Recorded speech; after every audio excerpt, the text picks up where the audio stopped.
ಮಾಂಸ. ಈ ಮಾಂಸಕ್ಕೋಸ್ಕರ ಏನು ಮಾಡ್ತಾ ಇದ್ದಾರೆ, ಮಾಂಸ ಬೇಕು ಅಂದರೆ ಪ್ರಾಣಿಗಳನ್ನ ಸಾಕಬೇಕು. ಆ ಪ್ರಾಣಿಗಳನ್ನ ಸಾಕಬೇಕಾಗಿರೋದೇನು? ಜೋಳ, ಸೋಯಾ ಅವರೆ ನಿರ್ನಾಮ ಮಾಡಿ ಅವ್ರೇನು ಮಾಡ್ತಿದ್ದಾರೆ, ಆ ಜಾಗಗಳಲ್ಲಿ ಈ ಮೆಕ್ಕೆಜೋಳ ಮತ್ತು ಸೋಯಾ ಅವರೆಗಳನ್ನು ಇಂಥವನ್ನ ಬೆಳೆಯೋಕ್ಕೆ ಶುರು ಮಾಡ್ತಿದ್ದಾರೆ. ಯಾವುದಾದ್ರು ಪಶು ಆಹಾರಕ್ಕೆ ಬೇಕಾಗಿದೆ ಅಂಥವನ್ನ ಬೆಳೆಯೋಕ್ಕೆ ಶುರು ಮಾಡ್ತಾ ಇದ್ದಾರೆ. ಜೊತೆಯಾಗಿ ಆ ಮೆಕ್ಕೆಜೋಳದಿಂದ ತಯಾರಿಸೋಂಥ ಇಥನಾಲ್ ಕಡೆ ಅವರ ಕಣ್ಣುಗಳು ಪೂರ್ಣವಾಗಿ ಬಿದ್ದಿದೆ. ಹಾಗಾಗಿ ಏನಾಗ್ತಿದೆ ಅಂದರೆ, ನಮಗೆ ಒದಗಿಸೋ ಈ ಥೈಲ್ಯಾಂಡ್ ಈ ದೇಶಗಳು ಏನಿದ್ವೋ ಅದೇನೇ ನಿರ್ನಾಮ ಆಗ್ತಿದೆ ಅಂದರೆ, ಅಲ್ಲೇ ಬೆಳೆಯಲ್ಲ ಈ ಕೃಷಿ ಅಂತ ಅಂದರೆ ಎಲ್ಲಿಂದನಪ್ಪ ನೀವು ತಿಂತೀರಾ? ಹೆಚ್ಚೆಚ್ಚು ದುಡ್ಡು ಕೊಟ್ಟು ಆಮದು ಮಾಡ್ಕೊಬೇಕಾಗತ್ತೆ. ಆ ಎಣ್ಣೆ ಇರೋದೇ ಗಂಟಲು ಒಳಗಡೆ ಹೋಗೋಕ್ಕೆ. गेहूं का लागत का मूल्य 20 रुपए, गेहूं का लागत का मूल्य 40 रुपए प्रति किलो है और किसान संगठनों ने इतना बड़ा आंदोलन किया, मिल रहा है 20 रुपए, यानी 20 रुपए डिफिसिट है, घाटा है किसानों को। क्यों 20 रुपए में क्यों बेचे? आत्महत्या क्यों हो रही है? और हमारे किसानों के फसलों को दाम न मिले, एक षड्यंत्र होता है। जब भी हमारी फसल कटाई होकर बाजार में आने वाली होती है, उसी समय उसके पहले निर्यात बंद किया जाता है, आयात किया जाता है, ताकि दाम गिरे। ये बड़े बड़े बिजनेसमैन, व्यापारी उसको सस्ते दामों में खरीदे और बड़े बड़े उनके अभी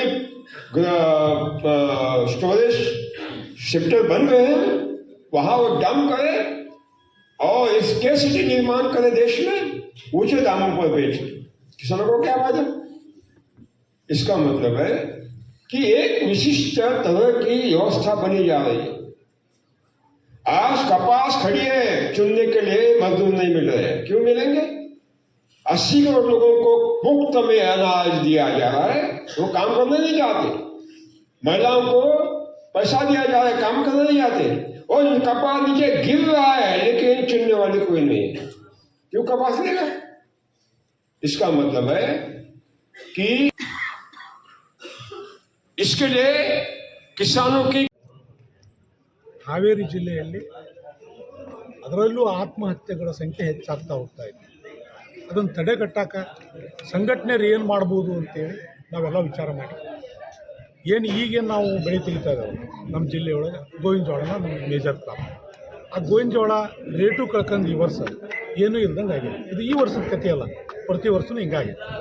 ಸೊ ಹಂಗಾರೆ ಪರ್ಯಾಯ ಏನು ಮಾಡಬೇಕು ಅಂತ ವಿಚಾರ ಮಾಡಿ ನೈಸರ್ಗಿಕ ಕೃಷಿ ಹತ್ತ, ಸಾವಯವ ಕೃಷಿ ಹತ್ತ ನಮ್ಮ ಜನರನ್ನು ಕರ್ಕೊಂಡು ಹೋಗ್ಬೇಕಂತ ವಿಚಾರ ಮಾಡಿ ಪದ್ಮಶ್ರೀ ಪ್ರಶಸ್ತಿ ಪುರಸ್ಕೃತರಾದಂತಹ ಸುಭಾಷ್ ಪಾಳೇಕರ್ ಅವ್ರನ್ನ ಇವತ್ತಿನ ಕಾರ್ಯಾಗಾರಕ್ಕೆ ಕರ್ಕೊಂಡಿದ್ದೀವಿ. ಒಂದು ದಿನದ ಕಾರ್ಯಾಗಾರ ಮಾಡ್ತಾ ಇದ್ದೀವಿ. ಒಂದು ದಿನ ಟ್ರೈನಿಂಗ್ ಏನಪ್ಪ ಅಂದರೆ, ನಾವು ಈಗೇನು ಮಾಡ್ತಾ ಇದ್ದೀವಿ, ಈ ಕೃಷಿ ಬಿಟ್ಟು ಬಂಡವಾಳ ರಹಿತ, ಬಂಡವಾಳ ಇಲ್ಲಂಗೆ ಒಂದು ಆಕಳಿದ್ರೆ ಸಾಕು 30 ಎಕರೆ ಹೊಲ ಮಾಡ್ಬೋದು ಅಂತೇಳಿ ಅವರು ಮಾಡಿ ತೋರಿಸ್ಯಾರ. ಅಂಥ ಅನುಭವಸ್ಥರನ್ನು ಕರೆಸಿ ನಮ್ಮ ರೈತರನ್ನು ಜಾಗೃತಿ ಮೂಡಿಸ್ಯಾರ. ಈಗೇನು ಕಮ್ತ ಮಾಡಕತ್ತೇವೆ, ಈಗೇನು ನಾವು ಬೆಳೆ ತೆಗಿತಾ ಇದ್ದೀವಿ, ಈ ಎಲ್ಲ ರಾಸಾಯನಿಕದಿಂದ ಮುಕ್ತಿಯಾಗಿ ನಾವು ನೈಸರ್ಗಿಕ ಮತ್ತು ಸಾವಯವ ಕೃಷಿಗೆ ಕಡೆ ಹೋಗೋಣ ನಮ್ಮ ಜಿಲ್ಲೆಯ ಜನ ಅಂತೇಳಿ ಜಾಗೃತಿ ಮೂಡಿಸುವಂತಹ ಪ್ರಥಮ ಕಾರ್ಯಕ್ರಮವನ್ನು ಇವತ್ತು ಹಾವೇರಿ ಮಾಡಕತ್ತೀವಿ. ಇದು ಹಂತವಾಗಿ ಈ ಕಾರ್ಯಕ್ರಮಕ್ಕೆ ಸುಭಾಷ್ ಪಾಳೇಕರ್ ಒಬ್ಬರೇ ಪೂರ್ತಿ ಸಾಯಂಕಾಲ ಮಟ್ಟ ಹೇಳ್ತಾರೆ. ಅದಕ್ಕೆ ನಮ್ಮ ಹಿರಿಯರು ವರಿಷ್ಠರಾದಂಥ ಪ್ರೊಫೆಸರ್ ನಂಜುಂಡಸ್ವಾಮಿ ಮಗಳು ಚುಕ್ಕಿ ನಂಜುಂಡಸ್ವಾಮಿ ಅವರು ಬಂದ್ದಾರೆ, ಗದಗಿನ DR ಪಾಟೀಲ್ ಅದಾರ, ಮಹಿಮಾ ಪಾಟೀಲ್ ಅದಾರ. ಅವರೆಲ್ಲ ಕೃಷಿ ಬಗ್ಗೆ ಆಸಕ್ತಿ ಇರೋದರಿಂದ ನೈಸರ್ಗಿಕ ಬಂದಾರಷ್ಟೆ. ಬಟ್ ಇಲ್ಲಿ ಇವತ್ತಿನ ಕಾರ್ಯಕ್ರಮ ಇವರಲ್ಲಿ ನೈಸರ್ಗಿಕ ಕೃಷಿ ಬಗ್ಗೆ ಸುಭಾಷ್ ಪಾಳೇಕರ್ದ ನಮ್ಮ ಜನರು ತಿಳುವಳಿಕೆ ಕೊಟ್ಟು ಇಷ್ಟಕ್ಕೆ ನಿಂದಿರದಂಗೆ ನಾವು ಬೆಳೆದ ಬೆಳೆಗಳನ್ನು ನಮ್ಮದೇ ಮಾರುಕಟ್ಟೆಯನ್ನು ಸ್ಥಾಪಿಸಿ ನೈಸರ್ಗಿಕವಾಗಿ ಬೆಳೆದಂತಹ ಬೆಳೆಗಳನ್ನು ನಮ್ಮ ಹಾವೇರಿ ಜನತೆಗೆ ಮೊದಲು ಊಟಕ್ಕೆ ವ್ಯವಸ್ಥೆ ಮಾಡೋಣ ಅನ್ನೋ ಇಟ್ಕೊಂಡು ಈ ರಾಸಾಯನಿಕ ಮುಕ್ತವಾದಂತಹ ಬೆಳೆಗಳನ್ನು ಬೆಳಿಬೇಕು ಅಂತೇಳಿ ಪ್ರಾರಂಭ ಮಾಡೀವಿ. ಇದು ಇವತ್ತು ಬರೀ ಕಾರ್ಯಾಗಾರ. ಈ ಕಾರ್ಯಾಗಾರ ಹಂತವಾಗಿ ಬದಲಾವಣೆ ಆಗ್ತಾ ಬೆಳೆ ತೆಗೆದು ಮಾರುಕಟ್ಟೆ ಮಾಡಿ ಜನರಿಗೆ ಮುಟ್ಟಿಸೋ ಮಟ್ಟನೂ ನಮ್ಮ ನಿರಂತರ ಹೋರಾಟ ಹೆಂಗೈತಲ್ಲ, ಇದು ಅದರ ಜೊತೆ ಜಾಗೃತಿ ಮೂಡಿಸಿ ನಾವು ಬದಲಾವಣೆ ಆಗುವಂತಹ ಕಾರ್ಯಕ್ರಮ ಕೈ ಹಾಕಿ ಸುಮಾರು 40 ರೂಪಾಯಿ. ಕಿಸಾನ್ ಸಂಘಗಳ ಹೋರಾಟದಿಂದ ಅತಿ ಹೆಚ್ಚು ಹೋರಾಟ, ನಿರಂತರ ಹೋರಾಟ, ವರ್ಷ ಕಾಲಗಳಲ್ಲಿ ಹೋರಾಟ ಮಾಡಿ ಇವತ್ತೆ ಸಿಗ್ತದೆ ನಮಗೆ ಸುಮಾರು 20-22. ಆದರೆ ಈ 20 ರೂಪಾಯಿ ಕಳ್ಕೊಂಡು ರೈತ ಏನು ಮಾಡಬೇಕು? ಆತ್ಮಹತ್ಯೆ ಬಿಟ್ಟು. ನೀವು ನೋಡ್ದ ಅಂದರೆ ಎಲ್ಲೆಲ್ಲೂ ಹತ್ತಿ ಬೆಳೀತಾರಂಥ ಜಾಗಗಳಲ್ಲಿ ಹತ್ತಿ ಕೀಳಕ್ಕಿಲ್ದಾನೆ ಏನಾಗ್ತಿದೆ, ಪೂರ್ಣವಾಗಿ ಹತ್ತಿ ಉದುರು ಹೋಗ್ತಾ ಇದೆ. ಅದು ಆಯ್ಸಕ್ಕೆ ಹೆಕ್ಕಕ್ಕೆ ಕೂಡ ಜನ ಇಲ್ಲ. ಇನ್ನೇನಾಗತ್ತೆ ರೀ? 80 ಕೋಟಿ ಜನಕ್ಕೆ ಪುಕ್ಕಟ್ಟೆ ಅನ್ನ ಕೊಟ್ರೆ, ಪುಕ್ಕಟ್ಟೆ ಆಹಾರ ನಾವು 80 ಕೋಟಿ ಜನಕ್ಕೆ ಕೊಡ್ತೀವಿ ಅಂದರೆ ಅವ್ರ ಕೆಲಸಕ್ಕೆ ಬರ್ತಾರ್ರಿ.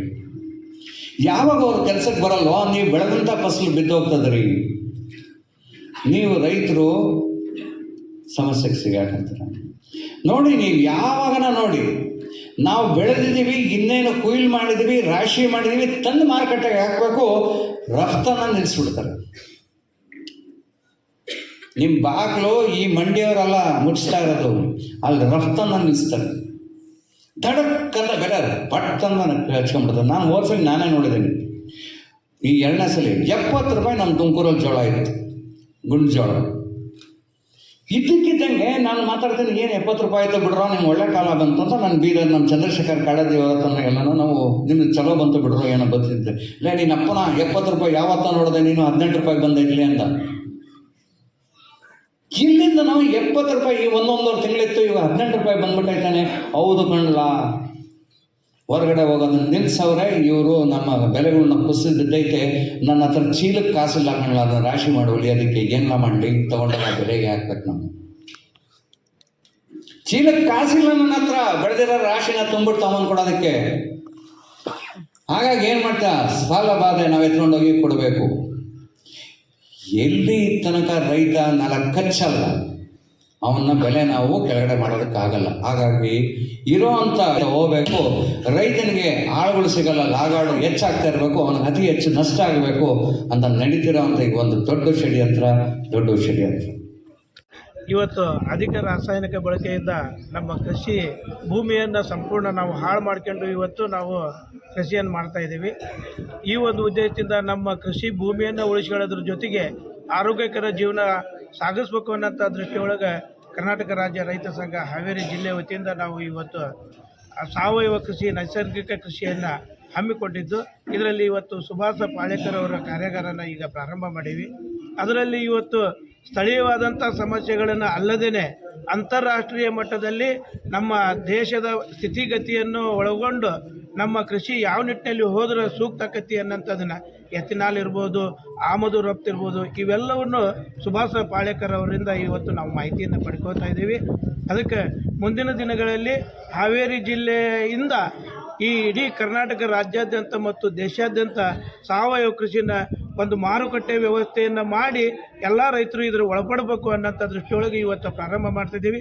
ಏನು ಹಾವೇರಿ ಜಿಲ್ಲೆಯಲ್ಲಿ ಸಮಸ್ಯೆಗಳನ್ನು ಇಟ್ಕೊಂಡು ಹೋರಾಟವನ್ನು ಮಾಡಿ ಅದನ್ನು ಅಂತ್ಯಗೊಳಿಸಿ ಆ ಸಮಸ್ಯೆಗೆ ಹೆಂಗೆ ಪರಿಹಾರ ಕಾಣ್ತಿದ್ವಿ, ಅದೇ ನಿಟ್ಟಿನೊಳಗೆ ಇದನ್ನು ಪ್ರಾರಂಭ ಮಾಡಿ ಇದಕ್ಕೆ ಮಾರುಕಟ್ಟೆ ವ್ಯವಸ್ಥೆಯನ್ನು ಮಾಡಿ ರೈತರಿಗೆ ನ್ಯಾಯ ಕೊಡಿಸುವಂಥ ಒಂದು ದೃಷ್ಟಿಯೊಳಗೆ ಇವತ್ತು ಕಾರ್ಯಕ್ರಮವನ್ನು ಹಮ್ಮಿಕೊಂಡಿದ್ದೀವಿ. ಮರಿಗೌಡ ಪಾಟೀಲ್, ಹಾನಗಲ್ ತಾಲೂಕು ರೈತ ಸಂಘದ. जब घाटे में रहेगी तो गांव छोड़कर हमारा तरफ आएगा, और घाटे में अगर लाना है तो दाम गिराना ही है। ना हो उन लोगों का फायदा हो जो किसानों को लूटना चाहते हैं. ಯಪ್ಪ, ನಮಗೆ ಇದನ್ನು ತರ್ಜುಮೆ ಮಾಡೋದೇ ಕಷ್ಟ ಆಗುತ್ತೆ, ಅಷ್ಟು ದೊಡ್ಡ ಷಡ್ಯಂತ್ರ.